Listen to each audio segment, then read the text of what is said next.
বিশ্বের অন্যতম বড় রেলওয়ে নেটওয়ার্ক রয়েছে আমাদের ভারতবর্ষে। কাশ্মীর থেকে কন্যাকুমারী, পাহাড় থেকে সমুদ্র, ট্রেনের মাধ্যমে ভারত জুড়ে ছড়িয়ে আছে অসংখ্য রেলপথ। কিন্তু এই বিশাল নেটওয়ার্কে শেষ কোথায়? কোথায় গিয়ে থেমে গেছে আমাদের ভারতের রেলপথ? আজ আমরা জানব পশ্চিমবঙ্গের এক বিশেষ রেল স্টেশনের গল্প, যা ভারতের শেষ রেল স্টেশন হিসাবে পরিচিত। পশ্চিমবঙ্গের মালদহ জেলার হবিবপুরে অবস্থিত এই স্টেশনের নাম সিংগাবাদ। স্টেশনের নামের নিচে স্পষ্ট করে লেখা ভারতের শেষ স্টেশন।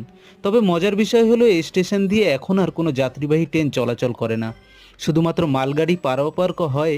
এটি যেন ভারতের রেলওয়ে নেটওয়ার্কের প্রান্তে দাঁড়িয়ে থাকা পাহারাদার। সিংগাবাদ স্টেশন তৈরি হয়েছিল ব্রিটিশ আমলে। একসময় কলকাতা থেকে ঢাকা পর্যন্ত সংযোগ স্থাপনের গুরুত্বপূর্ণ ভূমিকা পালন করত এই স্টেশন।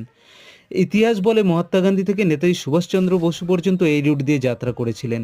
এই 1971-এর ফলে এই রুট কার্যকারিতা ধীরে ধীরে কমে যায়।